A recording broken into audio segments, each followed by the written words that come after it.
Hello সবাইকে, কেমন আছেন সবাই? আজকের ভিডিও আমি সকাল থেকেই শুরু করেছি। প্রচণ্ড শীত পড়েছে। এই শীতের মধ্যে রান্নাবান্না করতে খুবই কষ্ট, তাছাড়া ঘরের কাজ তো আছেই। কিন্তু উপায় নাই, এই কাজগুলো প্রতিদিন করতেই হবে। পেট যেহেতু আছে, খেতে হবে, আর খেতে হলে রান্না করতেও হবে। যাক, আল্লাহ তাআলার রহমতে সূর্যের আলো দেখা যাচ্ছে আর জানালার গ্রিল ভেদ করে আমার রুমে ঢুকে পড়েছে। ভাবলাম রোদে বসেই সবজি কেটে নেই আর যা যা প্রয়োজনীয় কাজ সেগুলো করে নেই, কিন্তু রোদের কোনো তাপ নাই, সূর্য শুধু আলোয় ছড়াচ্ছে। মুরগিটা আরও 1 ঘন্টা আগে ভিজিয়ে রেখেছিলাম, বরফ ছেড়েছে কিন্তু ঠান্ডা ছাড়েনি। হাত দিয়ে কাটতে পারছি না, হাত জমে যাচ্ছে ঠান্ডায়। মাছের সেম অবস্থা, বরফ ছাড়লেও প্রচুর ঠান্ডা হয়ে আছে, মনে হচ্ছে মাত্রই ফ্রিজ থেকে বের করলাম। আসলে হবেই না কেন, বাইরের তাপমাত্রায় 14 ডিগ্রি সেলসিয়াস। মোটামুটি রান্না করার জন্য আমার সব গোছগাছ শেষ। আমি রান্না করতেও চলে এসেছি। রান্না করার আগে আমি একবার চুলা ভালো করে মুছে নেই। যদিও আমার চুলা রান্নাঘর সবসময় পরিষ্কার পরিচ্ছন্ন থাকে, তারপরেও চুলার উপরে রান্না করার আগে যদি না মুছি একটুও শান্তি পাই না। রান্না করতে এসে দেখি যে মশলা বাটা ফুরে গেছে। মশলা বলতে পেঁয়াজ রসুনের পেস্ট।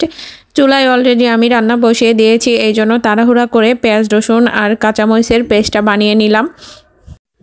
অনেকেই তরকারি রান্না করে পেঁয়াজ কেটে দিয়ে, আসলে আমি পেঁয়াজ রসুন কাঁচামরিচ একসঙ্গে পেস্ট করে তবে তরকারি রান্না করি। আমার মনে হয় এটাতে একটু বেশি মজা পাওয়া যায়।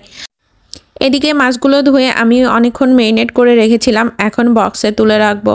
তেলাপিয়া মাছগুলো আমি সবসময় ফ্রাই করে থাকি, এই জন্য ইমার্জেন্সি টাইমে যেন বের করে নিতে পারি, তাই মেরিনেট করে বক্সে করে ডিপ ফ্রিজে রেখে দিব। কারণ হুটহাট করে প্রয়োজন পড়লেই আমি সহজে বক্স থেকে 2 পিস মাছ বের করে ভেজে নিতে পারবো। ভাবছি কই মাছগুলো একটু ভেজে ভুনা করে নিব, আর সাথে চিকেনটাও ভুনা করে নিব। আমার এখনও অনেক রান্না বাকি আছে, কারণ আজকে বৃহস্পতিবারে আমার একটু বেশি চাপ থাকে, কারণ শুক্রবারের সব রান্না আমি বৃহস্পতিবারেই করে থাকি। অনেকেই বলতে পারেন শুক্রবারে তো ছুটির দিন, সেই দিন ভালো ভালো রান্না করবেন। আসলে সেই দিন আমাদের অনেক কাজ পড়ে যায়, হয় বাসায় অনেক কাজ থাকে, নয়তো বাইরে বের হইতে হয়। এই জন্য আমি শুক্রবারে কোনো প্যারা রাখি না, আর একটা দিনই তো ছুটির দিন, এই জন্যই আমরা একে অন্যকে অনেকটা সময় দিতে পারি। আর হ্যাঁ, আপনারাও ট্রাই করতে পারেন। বৃহস্পতিবারে রান্না যদি করে রাখেন শুক্রবারে, তাহলে অনেক সময় পাবেন, একে অন্যকে অনেকটাই সময় দিতে পারবেন। আমার কথা বিশ্বাস না হলে একদিন ট্রাই করে দেখতে পারেন, দেখবেন কতটা ভালো লাগে আর কতটা সময় বাঁচাতে পারবেন।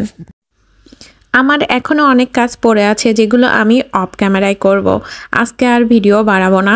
আজকের ভিডিও এই পর্যন্তই। পরবর্তী ভিডিও দেখার জন্য সাথেই থাকবেন। আল্লাহ হাফেজ।